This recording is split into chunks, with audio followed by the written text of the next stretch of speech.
Hi friends, welcomes to Vasantham Saravanan channel. இன்றைக்கி நம்ம சேனலில் ப்ரீமிக்ஸ் வத்த குழம்பு இன்ஸ்டண்ட்டாக வத்த குழம்பு சட்டுன்னு எப்படி செய்யுதுன்னு தான் இன்றைக்கி நம்ம வீடியோவில் பார்க்க போகிறோம். ரொம்ப ஈஸியான மெத்தடில் நம்ம வீட்டிலையே சுலபமாக இந்த வத்த குழம்பு பொடியை செஞ்சு வச்சுக்கிட்டோம்னா தேவைப்படுற நேரத்தெல்லாம் சட்டுன்னு வித்தின் 5 மினிட்ஸில் 5 நிமிஷத்தில் கண்டிப்பாக நம்ம வத்த குழம்பு நல்லா டேஸ்டியாக கல்யாண வீட்டில் எப்படி இருக்குமோ அதே மாதிரியே நம்ம செஞ்சு சாப்பிட்டுக்கலாம். அவ்வளோ டேஸ்டியாக இருக்கும். ரொம்ப டெலிஷியஸாக இருக்கும் இந்த வத்த குழம்பு. இப்போது இந்த வத்த குழம்பு எப்படி செய்யுதுன்னு பார்க்கலாம். வீடியோக்குள்ளே போகிறதுக்கு முன்னாடி நம்ம வசந்தம் சரவணன் சேனலை சப்ஸ்கிரைப் பண்ணாதவங்க சப்ஸ்கிரைப் பண்ணிக்கோங்க. கூடவே இருக்க பெல் ஐக்கானையும் கிளிக் பண்ணிக்கோங்க. இப்போ இந்த வத்த குழம்பு பொடி செய்கிறதுக்காக நம்ம தேவையான பொருட்கள்லாம் ஒவ்வொன்றா வறுத்தெடுத்துக்க போகிறோம். ஒவ்வொரு பொருட்கள் வறுக்கும் போதும் அதோட அளவுகள் நான் சொல்கிறேன், நீங்கள் கரெக்டாக நோட் பண்ணி வச்சுக்கோங்க. ஸ்மால் குவான்டிட்டியில் வேணும்னா நீங்கள் இதே அளவை டிவைட் பண்ணி எடுத்துக்கோங்க. ஃபஸ்ட்டு நம்ம தனியா எடுத்து வறுத்துக்க போகிறோம். தனியாவோட அளவு பார்த்திங்கன்னா 200 கிராம், 200 கிராம் அளவுக்கு நம்ம தனியா எடுத்துக்கலாம். நம்ம மிளகாத்தூள் அரைக்கிறதுக்கெலாம் பயன்படுத்துவோம் இல்லையா, அந்த தனியாவை எடுத்துக்கலாம். இப்போ நம்ம இந்த தனியாவை நல்லா வறுத்து எடுத்துக்கணும். அதாவது நல்லா சவக்க வறுத்து எடுத்துக்கணும். இதோட மனம் நல்லா கமகமான்னு வர ஆரம்பிக்கும். இதோட கலர் லைட்டாக சேஞ்ச் ஆக ஆரம்பிக்கும். அது வரைக்கும் இதை நம்ம நல்லா வறுத்து எடுத்துக்கணும். சரியாக நம்ம தனியாவை வறுத்து எடுக்கலை அப்படின்னா நமக்கு வத்த குழம்பு ஒரு மாதிரி பச்சை வாடை அடிக்க ஆரம்பிக்கும். ஸோ அதனால் இதை நம்ம நல்லா வறுத்து எடுத்துக்கணும். அதே சமயம் ஹை ஃப்ளேமில் வச்சிடக்கூடாது. அது கருகி போயிடும், இல்லாட்டி சட்டுன்னு கலர் மாறிடும். ஸோ உள்ளுக்குள்ளாம் சரியாக வறுபடாமல் இருக்கும். ஸோ நிதானமாக மீடியம் ஃப்ளேமில் வச்சு வறுத்துட்டே இருக்கணும். ஒரு 2 நிமிஷத்துக்கு அப்புறமா பார்த்திங்கன்னா நல்லா அதோட கலர் சேஞ்ச் ஆக ஆரம்பிக்கும். ஒரு மாதிரி செவந்த கலருக்கு அது மாற ஆரம்பிக்கும். நல்லா கம தனியாவோட வாசனை வர ஆரம்பிக்கும். கண்டிப்பாக ஒவ்வொரு பொருட்களையும் நம்ம வறுத்துக்கும் போது ஒரு 2லேருந்து 3 நிமிஷத்துக்கு கண்டிப்பாக வறுத்து எடுத்துக்கணும். அதுவும் மீடியம் ஃப்ளேமில் வச்சு வறுத்து எடுத்துக்கணும். இப்போ தனியாவோட கலர் சேஞ்ச் ஆகிடுச்சு. நான் அதை எடுத்து இன்னொரு பிளேட்டுக்கு மாற்றி வச்சுட்டேன். இப்போ அடுத்ததான் இது கூட கடலைப்பருப்பு சேர்த்துக்கலாம். கடலைப்பருப்போட அளவு பார்த்திங்கன்னா 275 கிராம் அளவுக்கு நம்ம கடலைப்பருப்பு சேர்த்துக்கலாம். கடலைப்பருப்பையும் மீடியம் ஃப்ளேமில் வச்சுட்டு நல்லா வறுத்து எடுத்துக்கணும். நல்லா ரோஸ்ட் ஆகி வரணும் நமக்கு. அதுக்காக நல்லா கரிஞ்சு போயிடக்கூடாது, கருப்பு கலருக்கெலாம் மாறக்கூடாது. நல்லா ஒரு 2லேருந்து 3 நிமிஷத்துக்கு வறுத்து எடுத்துக்கணும். ஓரளவுக்கு அந்த வறுப்பட்டு அதோட கலர் லைட்டாக சேஞ்ச் ஆகும் இல்லையா, அந்த அளவுக்கு மாறும்போது நம்ம இதை வெளியில் எடுத்துக்கலாம். இப்போ கடலைப்பருப்புமே நல்லா வறுப்பட்டுருச்சு. இப்போ இந்த டைமில் கடலைப்பருப்பை நம்ம எடுத்து தனியாக ஆற விட்டுடலாம். பாருங்கள், வீடியோவில் காமிக்கிற மாதிரி இந்த அளவுக்கு கொஞ்சம் லைட் ப்ரௌன் கலருக்காக இது வறுப்பட்டு வரணும் நமக்கு. ஸோ இந்த அளவுக்கு வரும்போது நம்ம இதை தனியாக எடுத்து ஒரு பிளேட்டுக்கு மாற்றிக்கலாம். ஆல்ரெடி நம்ம தனியாலாம் வறுத்து வச்சுருக்கோம் இல்லையா, அது கூடவே நம்ம சேர்த்து ஆற விட்டுடலாம். இப்போ அடுத்ததாக நம்ம துவரம்பருப்பை வறுத்து எடுத்துக்க போகிறோம். துவரம்பருப்போட அளவு பார்த்திங்கன்னா 275 கிராம். கடலைப்பருப்பு துவரம்பருப்பு இது ரெண்டுமே 275 கிராம் அளவுக்கு நம்ம எடுத்துக்கணும். இந்த மெஷர்மெண்ட் எல்லாத்தையும் கரெக்டாக சேர்த்துக்கோங்க. அப்போ தான் நல்ல ஒரு டேஸ்டியான வத்த குழம்பு மிக்ஸ் நமக்கு கிடைக்கும். இப்போ இதையுமே நல்லா கொஞ்சம் வறுப்பட்டு வரட்டும். நல்லா கொஞ்சம் லைட்டாக ப்ரௌன் கலருக்கு மாறும்போது நம்ம இதை பிளேட்டுக்கு மாற்றி வச்சிடலாம். இப்போ அடுத்ததாக நம்ம வரமிளகாவை வறுத்து எடுத்துக்கலாம். இப்போ இதுக்கு காஷ்மீரி சில்லியெல்லாம் நம்ம சேர்க்க தேவையில்லை. அதோட கலர் அதாவது கலர் வேணால் நல்லாயிருக்கும், ஆனால் காரம் கொஞ்சம் கம்மியாக இருக்கும். நல்லா காரமான மிளகாயை நம்ம எடுத்துக்கலாம். மிளகாயோட அளவு பார்த்திங்கன்னா 400 கிராம் அளவுக்கு மிளகாய் எடுத்துக்கணும். 400 கிராம் அளவுக்கு வரமிளகாய். இது நம்ம கையால் எடுத்தோம்னா நல்லா அது ஒரு மாதிரி வத்தல் மாதிரி ஆகும் இல்லையா, அந்த மாதிரி நல்லா உடைக்க வரணும். ஸோ வத்தல் மாதிரி அந்த அளவுக்கு மாறுற வரைக்கும் நம்ம இதை நல்லா வறுத்து எடுத்துக்கணும். மிளகாயை நல்லா அலசிட்டு எடுத்து வச்சுருக்கேன். ஸோ அதை ஆல்ரெடி காய வச்சு எடுத்து இப்போ வறுத்து எடுத்துக்கிறேன். ஓரளவுக்கு மிளகாவுமே நல்லா வறுப்பட்டுடுச்சு.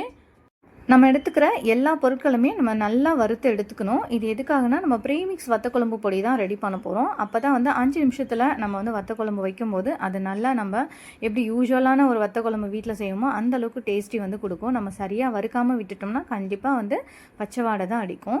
இப்போ அடுத்ததான் ஒரு 3 டேபிள் ஸ்பூன் அளவுக்கு நான் கடுகு சேர்த்துக்கிறேன். வெறுமனே வானலியில். இது எதுக்குமே நான் எண்ணெய் சேர்க்கலை, வெறும் வானலியில் சேர்த்து இதெல்லாம் வறுத்துட்ருக்கேன். ஒரு 3 டீஸ்பூன் அளவுக்கு நான் கடுகு சேர்த்துக்கிறேன். அடுத்ததாக இது கூடவே 3 டீஸ்பூன் அளவுக்கு வெந்தயம் சேர்த்துக்கிறேன்.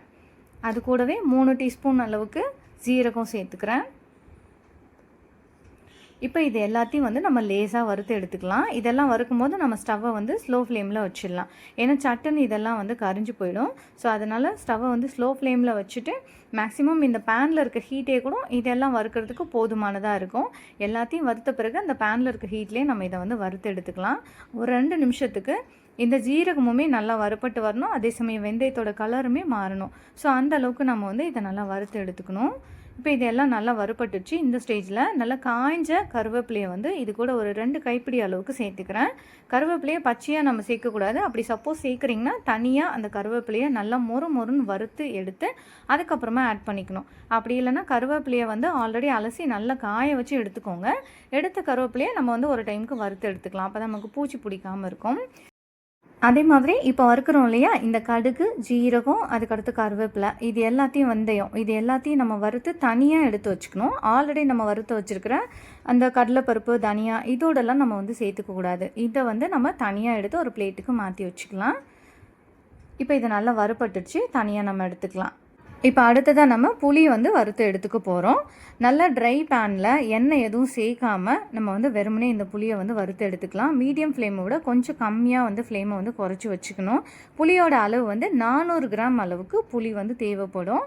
இப்போ இந்த புளி வந்து நம்ம சேர்த்துட்டு மெதுவாக வறுத்துட்டே இருக்கணும். ஒரு டைமுக்கு அப்புறம் நல்லா கொஞ்சம் பார்க்குறீங்கன்னா உடைக்கிற மாதிரி அது வந்து வர ஆரம்பிக்கும். நல்லா கொஞ்சம் ஸ்டிப்பாக இருக்கும். சப்போஸ் உங்களுக்கு புளி வறுபட்டுருச்சா என்னன்னு சொல்லி தெரிஞ்சுக்க முடியலன்னா நீங்கள் வந்து ஒரு 5லேருந்து 7 நிமிஷத்துக்கு மேக்ஸிமம் 5 நிமிஷம் போதுமானதாக இருக்கும்.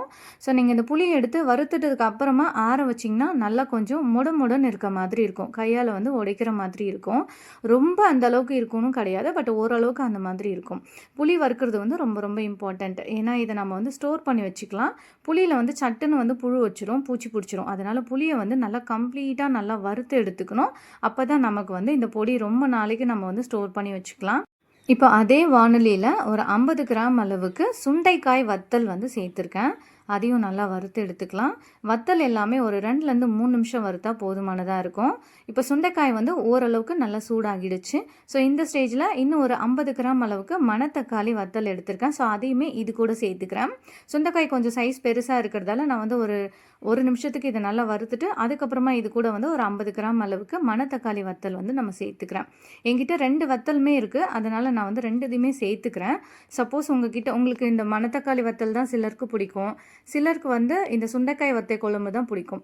ஸோ உங்களுக்கு எது பிடிக்குமோ அதை நீங்கள் ஆட் பண்ணிக்கோங்க. 2மே சேர்க்கணுன்னு அவசியம் கிடையாது. ஏதாவது ஒன்று கூட நம்ம தாராளமாக சேர்த்துக்கலாம். மொத்தமாக இது 2மே தனித்தனியாக 50 கிராம், சுண்டைக்காய் வத்தல் 50 கிராம், மணத்தக்காளி வத்தல் 50 கிராம் நம்ம வந்து சேர்த்துக்கணும். இப்போ இந்த மணத்தக்காளி வத்தல் வந்து சேர்த்துக்கிட்டோம் இல்லையா, அது லைட்டாக வந்து உப்பி வரும். அது வந்து கரெக்டான அளவு. அந்த ஸ்டேஜில் நம்ம வந்து வெளியில் எடுத்து ஆற விட்டுடணும். இப்போ இந்த சுண்டைக்காய் வத்தல், மணத்தக்காளி வத்தல் அதையுமே நம்ம வந்து தனியாக வச்சிடணும். இப்போ நம்ம ஆல்ரெடி வறுத்து வச்சுருக்கோம் இல்லையா, துவரம்பருப்பு, அதுக்கடுத்து கடலைப்பருப்பு, தனியா, மிளகா, அதுக்கடுத்து அது கூடவே புளி, இதை மட்டும் நம்ம வந்து மிக்ஸி ஜாரில் சேர்த்து அரைச்சி எடுத்துக்கணும். மீதி நம்ம கடுகு, வெந்தயம், ஜீரகம், அதுக்கடுத்து வத்தல் எல்லாம் வறுத்தோம் இல்லையா, அதையெல்லாம் தனியாக வச்சுக்கணும். கருவேப்பிலை, இது எல்லாத்தையும் நம்ம வந்து தனியாக எடுத்துக்கணும். வரமிளகா, கடலைப்பருப்பு, தனியா, அது கூட துவரம்பருப்பு, இது 4 பொருட்கள் மட்டும்தான் நம்ம வந்து சேர்த்து மிக்ஸி ஜாரில் நம்ம வந்து அரைச்சி எடுத்துக்கணும். அதே மாதிரி புளியை வந்து மிக்ஸி ஜாரில் சேர்த்தும் போது இந்த மாதிரி உடச்சி குட்டி குட்டி பீசஸாக வந்து சேர்த்துக்கோங்க. இல்லாட்டி மிக்ஸி ஜார் வந்து போயிடும். ஸோ வந்து மேக்ஸிமம் எந்த அளவுக்கு புளியை உடச்சி நம்ம சேர்த்துக்க முடியுமோ அந்த அளவுக்கு நம்ம குட்டி குட்டியாக நம்ம வந்து இதை இந்த மிக்ஸி ஜாரில் வந்து சேர்த்துக்கணும். இது கூட வந்து ஒரு 2லேருந்து 3 டீஸ்பூன் அளவுக்கு பெருங்காயத்தூள் சேர்த்துக்கிறேன். அது கூடவே வந்து மஞ்சப்பொடி சேர்த்துக்கிறேன். மஞ்சப்பொடியுமே ஒரு 3லேருந்து ஒரு 4 டீஸ்பூன் அளவுக்கு சேர்த்துக்கிறேன். சேர்த்து நல்லா அரைச்சி எடுத்து வந்தாச்சு பாருங்கள். ஓரளவுக்கு கொரப்பான பவுடர் தான் நமக்கு தேவை. ஃபைன் பவுடராக நம்ம அரைக்கக்கூடாது. அப்படி செஞ்சோம்னா கண்டிப்பாக வத்த குழம்பு நல்லாவே இருக்காது. ஸோ கொஞ்சம் கொரப்பாக வந்து இருக்க மாதிரி அரைச்சி எடுத்துக்கலாம். பாருங்கள், இப்போ நான் எல்லாமே வந்து சேர்த்து அரைச்சி எடுத்து வச்சுட்டேன். புளியை கண்டிப்பாக சேர்த்து அரைக்கும்போது குட்டி குட்டியாக உடச்சி சேர்த்துக்கோங்க. இல்லாட்டி அந்த பிளேடு இருக்கு இல்லையா, அது வந்து போயிடும். ஸோ மிக்ஸி ஜாருமே வீணாக போயிடும். ஸோ மேக்ஸிமம் குட்டி குட்டியாக வந்து உடச்சி அதுக்கப்புறமா வந்து சேர்த்துக்கோங்க. ஃபஸ்ட்டு மிக்ஸி ஜாரை ஒன்று பல்ஸ் மோடில், அப்படி இல்லாட்டி ரொம்ப ஸ்லோவில் வந்து வச்சு அதை வந்து கொஞ்சமாக வந்து அரைச்சி எடுத்துக்கோங்க. ஹை ஸ்பீடில் வைக்காமல் லோ ஸ்பீட்லேயே வச்சு ஃபஸ்ட்டு வந்து கொஞ்சம் இதெல்லாம் வந்து உடையட்டுன்ற மாதிரி அரைச்சிக்கோங்க. அதுக்கப்புறம் நல்லா ஹை ஸ்பீடில் வச்சு நல்லா கொஞ்சம் பவுடராக, அந்த கொரப்பான பவுடரை வந்து ரெடி பண்ணிக்கலாம். இப்போ பாருங்கள், ப்ரீமிக்ஸ் வத்த குழம்பு பொடி வந்து நமக்கு ரெடி ஆகிடுச்சு. நம்ம அரைச்சி வச்சுருக்க பொரியெல்லாம் எடுத்து வச்சுட்டு அதுக்கப்புறமா நம்ம கடுகு, ஜீரகம், வெந்தயம், அது கூட வந்து கருவேப்பிலை, அப்புறம் வந்து மணத்தக்காளி வத்தல், சுண்டைக்காய் வத்தல் இதெல்லாம் வறுத்து வச்சோம் இல்லையா, இதெல்லாம் அப்படியே டேரெக்டாக சேர்த்துக்கணும்.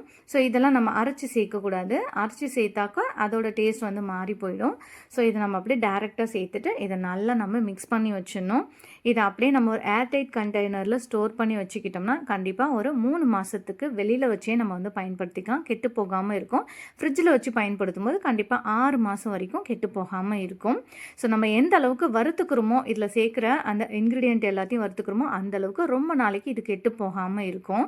இப்போ இந்த வத்தக்குழம்பு பொடியை வச்சு எப்படி வந்து வத்தக்குழம்பு 5 நிமிஷத்தில் பண்ணுறதுன்னு பார்க்கலாம். நான் வந்து ஆல்ரெடி ஸ்டவ் ஆன் பண்ணிட்டு வானலியை ஹீட் பண்ணி வச்சுருக்கேன். இதில் கொஞ்சமாக வந்து வேர்க்கடலை எண்ணெயும் அது கூடவே கொஞ்சமாக நல்லெண்ணெய் சேர்த்துக்கிட்டேன். இப்போ ஒரு கைப்பிடி அளவுக்கு பூண்டு வந்து சேர்த்துக்கிறேன். பூண்டை வந்து சேர்த்துக்கணும்னு விருப்பம் இருந்தால் சேர்த்துக்கோங்க, இல்லைனாலும் அதை வந்து ஸ்கிப் பண்ணிக்கலாம். ஸோ இப்போ நம்ம ரெடி பண்ணி வச்சுருக்கோம் இல்லையா வத்தக்குழம்பு பொடி, அதை வந்து நம்ம இது கூட தேவையான அளவுக்கு நம்ம சேர்த்துக்கலாம். நான் வந்து ஒரு 5 பேருக்கு செய்கிற அளவுக்கு நான் வந்து சேர்த்துருக்கேன். மொத்தமாக ஒரு 6லேருந்து 7 டீஸ்பூன் அளவுக்கு நான் வந்து சேர்த்துருக்கேன். ஸ்டவ்வை கண்டிப்பாக ஸ்லோ ஃப்ளேமில் வச்சுக்கோங்க.